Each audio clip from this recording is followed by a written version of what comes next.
അച്ഛന് കിട്ടിയ ലക്ഷങ്ങളെടുത്ത് മനോജിന് സമ്മാനിക്കാൻ കൊടുത്തിരിക്കല്ലേ എന്റെ പെറ്റമ്മ. ആ തോന്നി വാസം ഇനി ഇവിടെ നടക്കാൻ പോകുന്നില്ല. വസന്തേ, എന്താ നീ ഒന്ന് അടങ്ങടി. ഒരു നല്ല ചടങ്ങ് നടക്കാൻ പോകുന്ന വീടാ ഇത്. എന്താന്ന് ചടങ്ങ്? എനിക്കും എന്റെ മക്കൾക്കും അവകാശപ്പെട്ട പണം എന്നെ തന്നിട്ട് മതി ഇവിടെ പെണ്ണ് കാണലും ചടങ്ങും ഒക്കെ. ഇല്ലെങ്കിൽ നീ എന്തോ ചെയ്യും? എന്ത് ചെയ്യുമെന്ന് ഞാൻ കാണിച്ചു തരാം. നീ എന്താണ് മനുഷ്യനെ പേടിപ്പിക്കുന്നേ?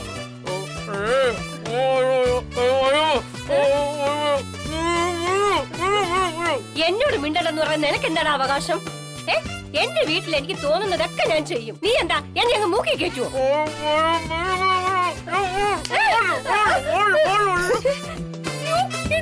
മനസ്സിലായില്ലല്ലേ?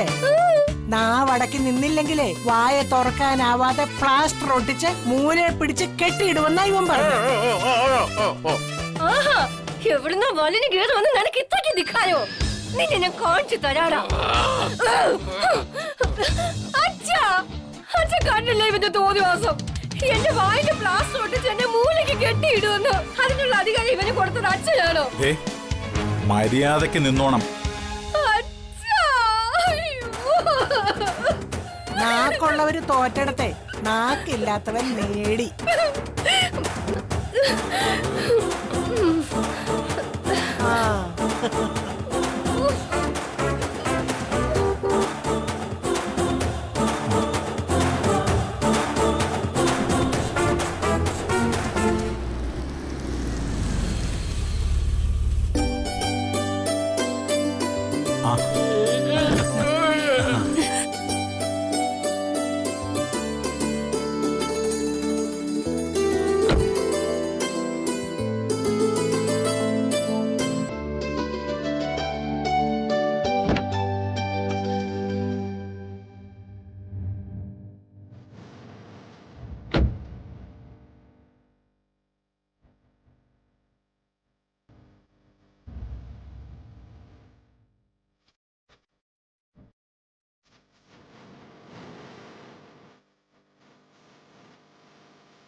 ഇതാരായത്? വലിയ കോടീശ്വരന്റെ ഭാര്യയായിപ്പോ നീ ഞങ്ങളെയൊക്കെ അങ്ങ് മറന്നുപോയല്ലേ? അല്ല, പൂർണ്ണമായിട്ടും മറന്നല്ല. എനിക്കൊരു പരാതിയില്ല അനിയത്തി.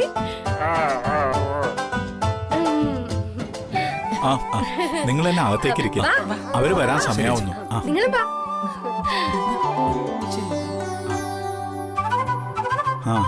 നമ്മുടെ രണ്ട് ആൺമക്കൾ മുങ്ങിയാലെന്താ? വിക്രം കൃത്യസമയത്ത് എത്തിയല്ലോ. ദൈവമായിട്ട് കൊണ്ടുവന്ന മകന്.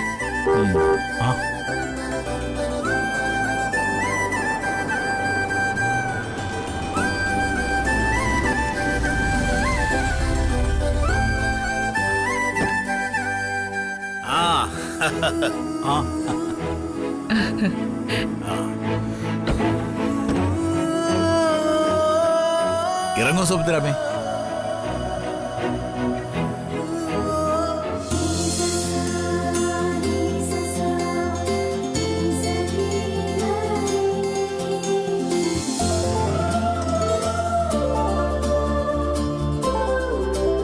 ഇറങ്ങും മോനെ.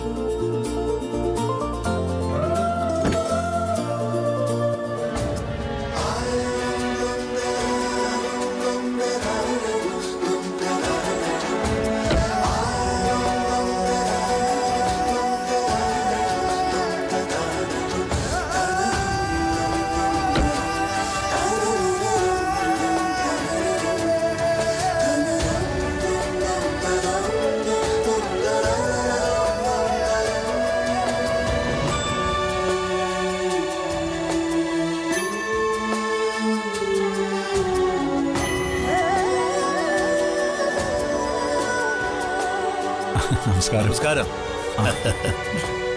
ഞങ്ങൾ കൃത്യസമയത്ത് തന്നെ വന്നിട്ടുണ്ട്. ഇത് പെൺകുട്ടിയുടെ അച്ഛൻ മാധവൻ. നമസ്കാരം. നമസ്കാരം. നമസ്തേ. ഇത് അമ്മ ചന്ദ്രിക. നമസ്തേ.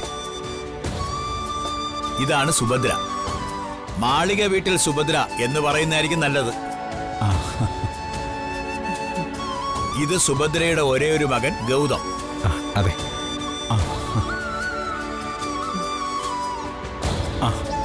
വാമോനെ വരൂ.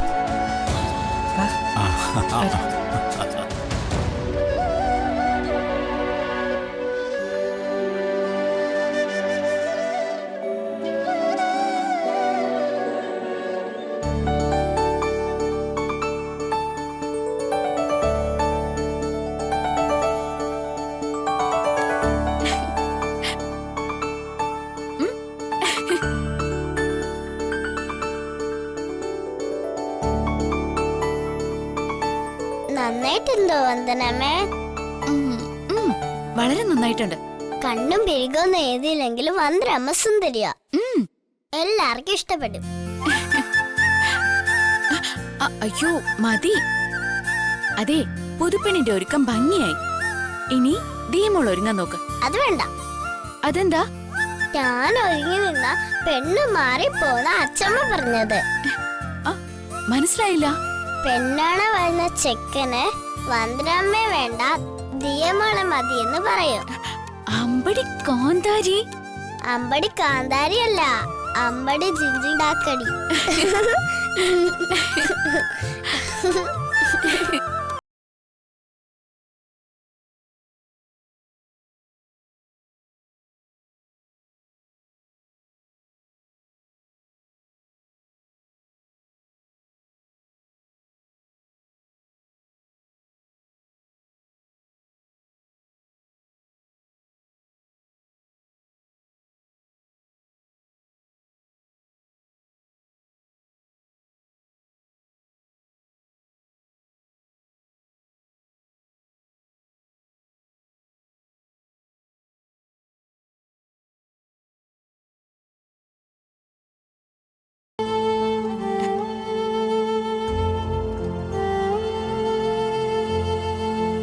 ചേച്ചിക്ക് എന്നോട് ദേഷ്യമുണ്ടെന്ന് എനിക്കറിയാം. അന്നത്തെ സാഹചര്യത്തില് ചേച്ചിയോട് എനിക്ക് അങ്ങനെയൊക്കെ പെരുമാറേണ്ടി വന്നു. സോറി ചേച്ചി. എന്താ മോളെ ഇത്? നീ എന്നോട് എന്ത് തെറ്റിയതാലും എനിക്ക് നിന്നോട് യാതൊരു പിണക്കവുമില്ല. കാരണം നീ എന്റെ കുഞ്ഞനിയത്തിയല്ലേ. ചേച്ചി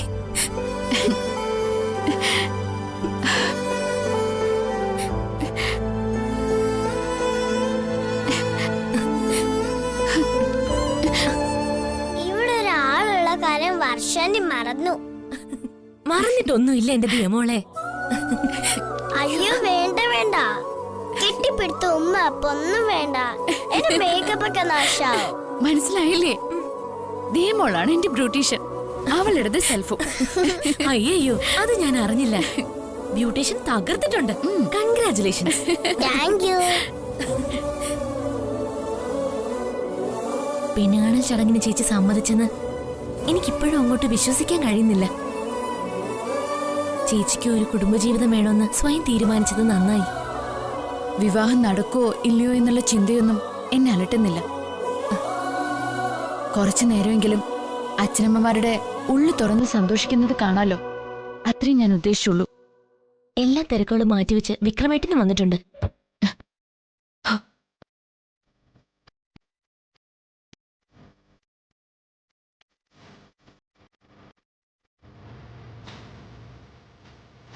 ചേട്ടന്മാരൊക്കെ അതിരാവിലെ പോയില്ലേ?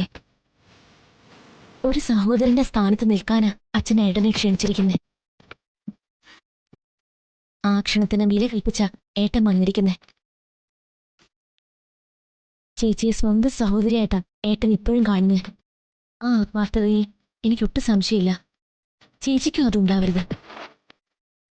ചേച്ചിയുടെ മുഖം കണ്ട ഏട്ടൻ വന്നത് ചേച്ചിക്ക് ഇഷ്ടപ്പെട്ടില്ലെന്ന് തോന്നി. അതൊന്നുമല്ല വർഷേ.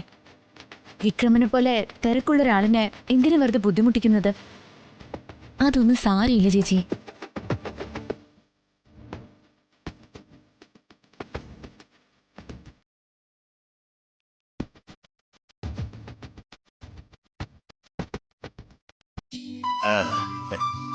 ഞാനും മാധവനും ഒരുപാട് കാലം സർവീസ് സ്റ്റേഷനിൽ ഒന്നിച്ച് ജോലി ചെയ്തവരാ.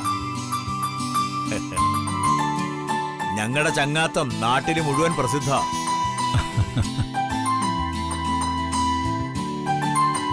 പയ്യനെ കുറിച്ച് നിങ്ങളൊക്കെ അറിഞ്ഞു കാണും. എങ്കിലും ഒരു ഇടനിലക്കാരൻ എന്നുള്ള നിലയിൽ ഞാൻ പരിചയപ്പെടുത്താം. ഗൗതം മിറർ ഓഫ് ഇന്ത്യ എന്ന ഇംഗ്ലീഷ് പത്രത്തിലാണ് ജോലി. ഇന്ത്യയിലെ എല്ലാ സ്റ്റേറ്റുകളിലും പത്രത്തിന് എഡിഷനുണ്ട്. 10,000-കണക്കിന് ജീവനക്കാർ പണിയെടുക്കുന്ന ഇന്ത്യയിലെ ഏറ്റവും വലിയ ഒരു പത്രസ്ഥാപനമാണ്.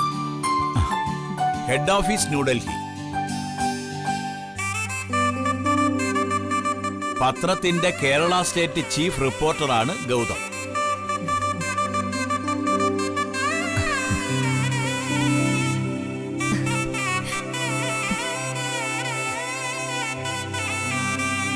ഇത് ഗൗതമിന്റെ അമ്മ സുഭദ്രാമ്മ.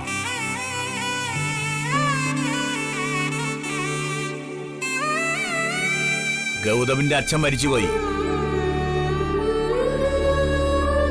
ഒരേ ഒരു മകനായ ഗൗതവും സുഭദ്രാമ്മയും മാത്രമേ ഇപ്പൊ വീട്ടിലുള്ളൂ.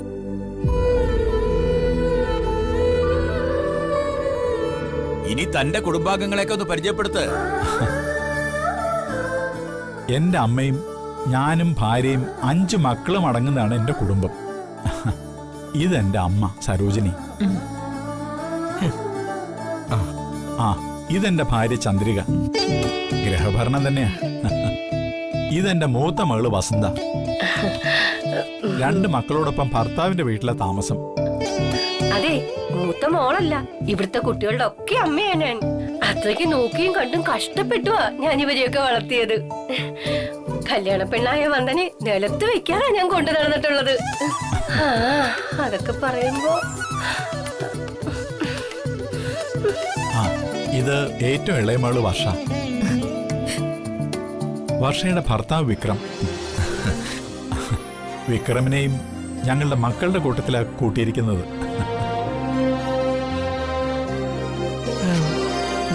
എന്റെ സഹോദരിയാണ് വന്ദനേച്ചി. അതുകൊണ്ടാ തിരക്കെല്ലാം മാറ്റിവെച്ച് ഞാൻ ഈ ചടങ്ങിന് സംബന്ധിച്ചത്. ആ ഇത് ഇളയ മകന്റെ ഭാര്യ ഹരിത. ആ ഹരിത മുൻ എംഎൽഎ കരുണാകരക്കുറുപ്പിന്റെ മകളാ. ഓ ആ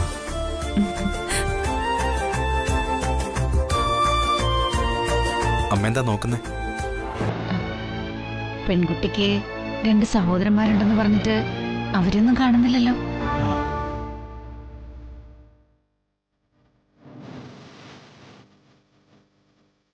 അവരൊക്കെ പോയോ? അല്ല അത് ബിസിനസ് കാര്യമായിട്ട് 2 പേരും രാവിലെ പോയതാ. മുൻകൂട്ടി നിശ്ചയിച്ച കാര്യമായതുകൊണ്ട് ഒഴിവാക്കാൻ പറ്റിയില്ല. ആ ചടങ്ങ് തീരുന്നതിന് മുമ്പ് അവരെത്താൻ സാധ്യതയുണ്ട്. ആ പറയാൻ മറന്നുപോയതാ.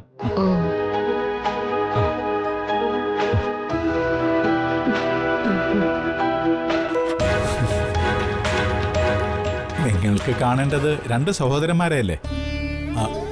ഒരാളെ കണ്ടല്ലോ, വിക്രം. മറ്റേ ആള് ദാ നിൽക്കുന്നു.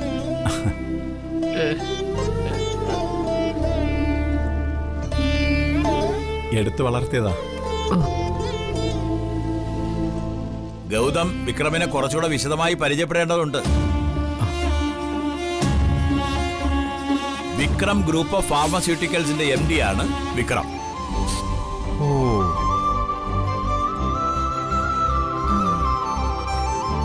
മൈ ഗോഡ്, വളരെ ഫേമസ് ആയിട്ടുള്ള ഒരു സ്ഥാപനമല്ലേ? കമ്പനിയുടെ ആയുർവേദ ഔഷധങ്ങൾ വിപണി കീഴടക്കിയതുമല്ലേ?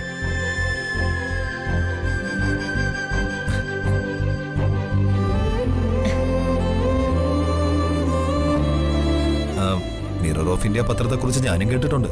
ഓ, അതിന്റെ സ്റ്റേറ്റ് ചീഫ് റിപ്പോർട്ടറായ ഗൗതമിനെ കുറിച്ചും എനിക്കറിയാം. സന്തോഷം. ആ അത് പറയാൻ മറന്നുപോയി. ഗൗതം ഇപ്പോ ഒരു അന്വേഷണാത്മകമായ സ്റ്റോറി ചെയ്യുകയാണ്.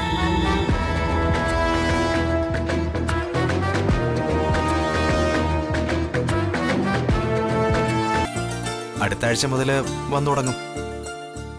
ആയുർവേദ ഔഷധങ്ങളിൽ മയക്കുമരുന്നിന്റെ സാന്നിധ്യം, അതാണ് സബ്ജക്റ്റ്.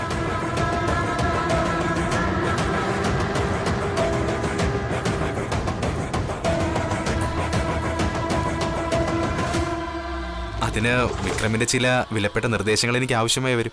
ആ അതിനെന്താ, നമ്മളിനി ക്ലോസ് റിലേറ്റീവ്സ് ആവാൻ പോവല്ലേ. എന്ത് സഹായവും എന്നിൽ നിന്ന് പ്രതീക്ഷിക്കാം. Okay, thank you. അപ്പൊ ഇനി കാര്യങ്ങളിലേക്ക് കിടക്കാം അല്ലേ മാം? അതിനു മുമ്പ് എനിക്കൊരു കാര്യം പറയാനുണ്ട്. പയ്യന്റെ എല്ലാ വിവരങ്ങളും നിങ്ങൾ അറിഞ്ഞതാണ്. എന്നാലും പയ്യന്റെ അമ്മ എന്നുള്ള നിലയിൽ ഒരു കാര്യം എന്റെ നാവുകൊണ്ട് തന്നെ പറയാം.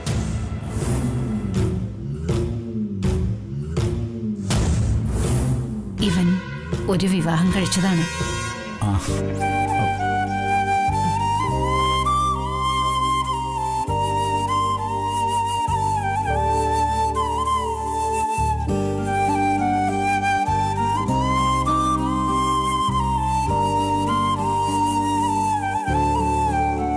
ആ ബന്ധം അധിക നാള് നീണ്ടു നിന്നില്ല. ഭാര്യ മരിച്ചുപോയി. ആ ബന്ധത്തില് കുട്ടികളൊന്നുമില്ല. ഇപ്പോ വീട്ടില് ഞാനും മോനും മാത്രമേ ഉള്ളൂ. ആ സാഹചര്യത്തിലാ സോമേട്ടന് ഈ ആലോചന കൊണ്ടുവന്നത്. ഞങ്ങൾക്ക് പെണ്ണിന്റെ സാമ്പത്തിക സ്ഥിതിയൊന്നും ഒരു പ്രശ്നമല്ല. കുടുംബമഹിമയും അച്ചടക്കവും അനുസരണയുള്ള ഒരു പെണ്ണായിരിക്കണം.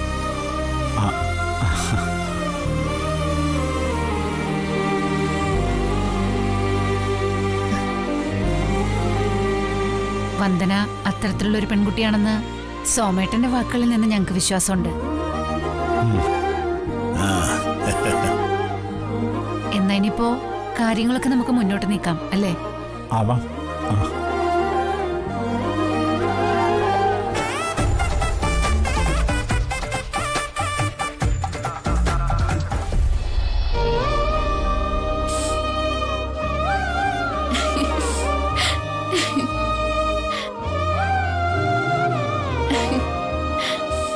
കല്യാണാലോചനയുടെ ഒന്നാം ഘട്ടം പരസ്പരമുള്ള പരിചയപ്പെടലും വിശേഷം പറച്ചിലും ഒക്കെ കഴിഞ്ഞു. ഇനി പെണ്ണ് കാണൽ ചടങ്ങ. അതിനെന്താ വർഷാന്റി, പെണ്ണിനെ അടിപൊളിയായിട്ട് ഒരുക്കി കഴിഞ്ഞിട്ടുണ്ടല്ലോ. ദിയമോളെ, ചുരുക്കം ചില മിനുക്ക് പണികളൊക്കെ വർഷാന്റി കൂടി ചെയ്തോട്ടെ. വേണ്ട വേണ്ട, വന്ദനമ്മ ദിയമോള് സുന്ദരിയായിട്ട് ഒരുക്കിയിട്ടുണ്ടല്ലോ, അത് നശിപ്പിക്കല്ലേ.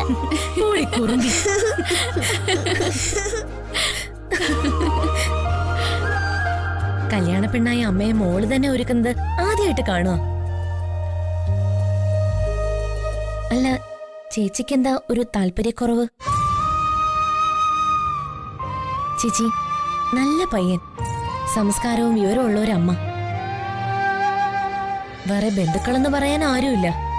അതുകൊണ്ട് നാത്തും പോരൊന്നും ചേച്ചി പേടിക്കണ്ട.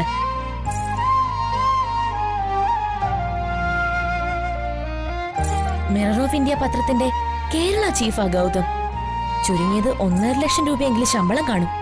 മറ്റാനുകൂല്യങ്ങളും കമ്പനി വക കാറും. അവർക്ക് സ്ത്രീധനമൊന്നും വേണ്ട. അങ്ങനെ ഒരു വലിയ ഭാരം അച്ഛനും അമ്മയ്ക്കും ഒഴിഞ്ഞു കിട്ടും.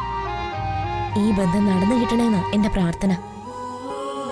ചേച്ചി ഇതുവരെ അനുഭവിച്ച യാതനകൾക്കെല്ലാം മോചനവും. എന്താ വന്ദനമ്മയൊന്നും മിണ്ടാത്തേ? ഞാൻ ഒരിക്കലും ഇഷ്ടപ്പെട്ടില്ലേ?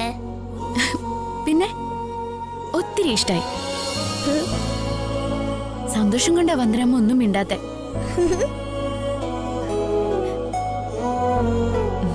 മോളെ വാ, പയ്യനും കൂട്ടർക്കും ചായ കൊടുക്കണം. വാ. ചെല്ലു വന്ദനമ്മേ.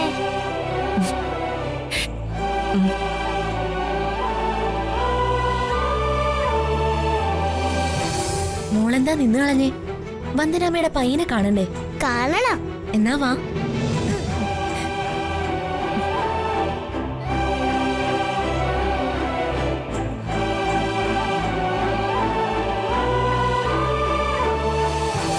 മോള് വന്നല്ലോ. കൊടുക്കും മോളെ. വിടർന്നുവോ നിൻമുഖം ചെമ്പകം പോലെ, പടർന്നതോ സൗരഭം. തിരഞ്ഞുവോ നിന്നെ ഞാൻ തെന്നലായി മെല്ലെ, മലർന്നില താരകേ. നാം ഒരേ കിനാക്കളായി പുണർന്നുവോ ശ്വാസമേ.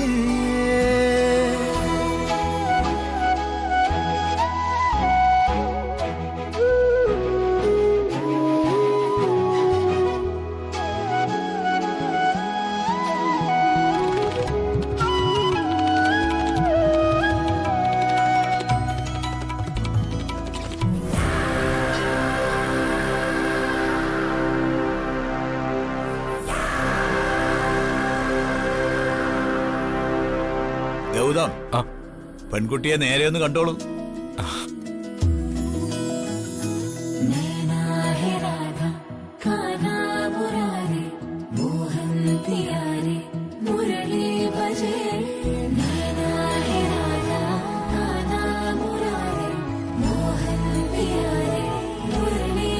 ഇതാ ഞാൻ പറഞ്ഞ കുട്ടി.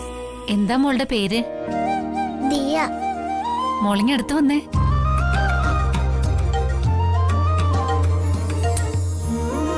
ഒരു വന്നേ.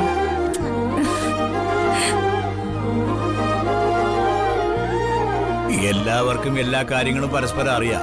എങ്കിലും സുഭദ്രാമയ്ക്കും മാധവനും ചന്ദ്രയ്ക്കും എന്തെങ്കിലും പൊതുവായി പറയാനുണ്ടെങ്കിൽ പറയാം. എനിക്ക് പ്രത്യേകിച്ച് ഒന്നും പറയാനില്ല. പെൺകുട്ടിയെ ഞങ്ങൾക്ക് ഇഷ്ടപ്പെട്ടു.